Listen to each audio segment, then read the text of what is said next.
Shalom, selamat pagi Bapak Ibu Saudara yang dikasihi Tuhan Yesus Kristus. Sebelum kita mendengarkan kebenaran firman Tuhan, mari kita berdoa. Bapa di sorga, Bapa dalam nama Tuhan Yesus Kristus, terima kasih kami mengucap syukur untuk segala berkat kemurahan-Mu. Tuhan sudah menolong kami sampai saat ini, dan keberadaan kami hari ini karena anugerah-Mu dan karena rencana-Mu yang baik bagi kami. Saat ini kami mau mendengar sabda firman-Mu, urapilah kami supaya kami mengerti dan mentaati setiap kehendak-Mu. Dalam nama Tuhan Yesus kami berdoa. Haleluya, amin. Saudara yang dikasihi Tuhan, ayat firman Tuhan saat ini terdapat dalam kitab Yesaya pasal 13 ayat 21. Tertulis demikian. Tetapi yang akan berbaring di sana ialah binatang gurun, dan rumah-rumah mereka akan penuh dengan burung hantu, burung-burung unta akan diam di sana, dan jin-jin akan melompat-lompat. Saudara yang dikasihi Tuhan, seorang bernama John McAvoy dari Inggris dipenjara karena perbuatan kriminal yang dia lakukan. Dia melakukan perampokan bersenjata dan divonis hukuman seumur hidup di penjara dengan keamanan yang maksimum. Tapi di dalam penjara, di sel isolasinya, dia mulai berlatih. Dan juga di gym di penjara dia berlatih fisik untuk menghabiskan waktunya. Rupa-rupanya dia punya bakat dalam bidang olahraga, sampai dia berhasil memecahkan rekor dunia di saat dia masih di dalam penjara. Dia mendapatkan pengurangan hukuman dan akhirnya dibebaskan. Setelah bebas, dia menjadi seorang atlet profesional yang disponsori oleh Nike, dan dia mendedikasikan hidupnya untuk menginspirasi anak-anak muda dan juga semua orang lainnya supaya tidak melakukan perbuatan kriminal. Kalau kita terus-menerus hidup dalam dosa, dalam kejahatan, pelanggaran, tindakan kriminal, maka hidup kita akan hancur.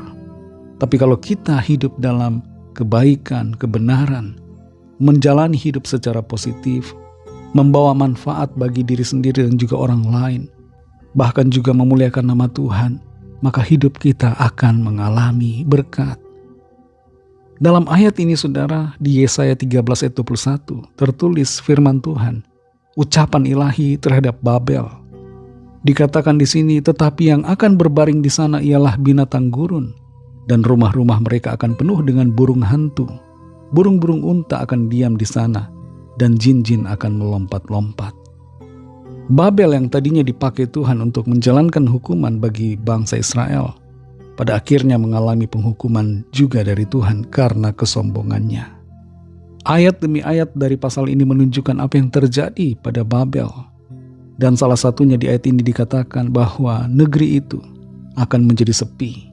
Rumah-rumah mereka akan penuh dengan burung hantu. Intinya adalah bahwa rumah-rumah mereka akan menjadi sunyi sepi. Wilayah Babel akan ditinggalkan karena penghukuman Tuhan. Nah, ada yang menarik di sini saudara, dikatakan dalam terjemahan bahasa Indonesia, terjemahan baru Alkitab, dikatakan jin-jin akan melompat-lompat.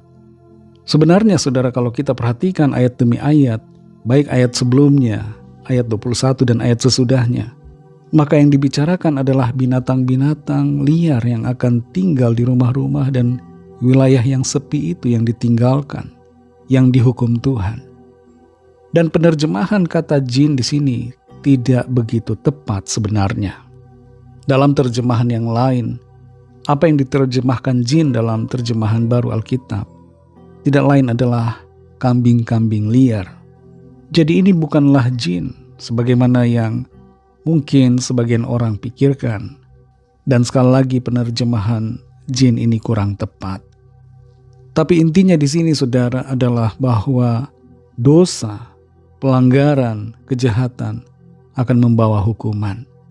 Ucapan ilahi terhadap bangsa Babel ini berisi tentang penghukuman yang akan terjadi oleh karena kesombongan mereka.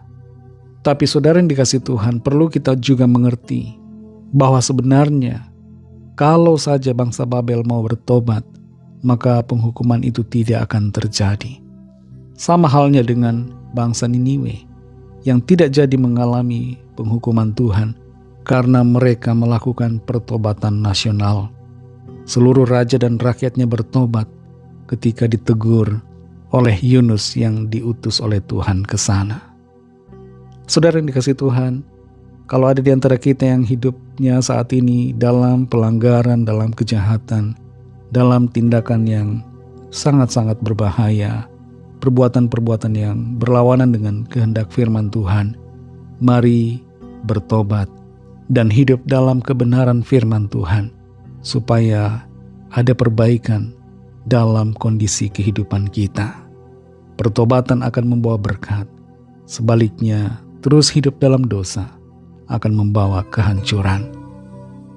Mari kita berdoa. Terima kasih Tuhan Yesus, kami bersyukur untuk firman-Mu yang sudah kami dengar pada saat ini. Kami dikuatkan, kami dicerahkan Tuhan lewat firman-Mu, agar kami hidup dalam kebenaran, bertobat meninggalkan dosa dan pelanggaran kami di masa lalu maupun yang sekarang kami jalani, dan hidup dalam kebenaran-Mu, hidup menuruti firman-Mu, supaya ada perbaikan dalam hidup kami, ada keberkatan, ada pemulihan yang terjadi. Terima kasih untuk firman-Mu Tuhan. Pimpin kami selalu Roh Kudus untuk melangkah di dalam kebenaran-Mu, dan kami mengalami kemenangan, keberkatan, sukacita, damai sejahtera yang dari Tuhan. Berkatilah kami Tuhan di sepanjang hari ini, dalam tugas aktivitas kami. Pimpin kami jadi pemenang-pemenang dan senantiasa memuliakan nama Tuhan. Lawat setiap kami, sembuhkanlah yang sakit, kuatkan yang lemah, lepaskan yang terikat terbelenggu dosa dan kuasa kegelapan, dan nyatakan kuasa pertolongan mujizat-Mu yang ajaib bagi setiap kami. Terlebih khusus yang sedang dalam persoalan, kami menyerahkan semua ke dalam tangan kasih-Mu. Dalam nama-Mu yang kudus, nama Tuhan Yesus Kristus, kami sudah berdoa dan mengucap syukur. Haleluya. Amin.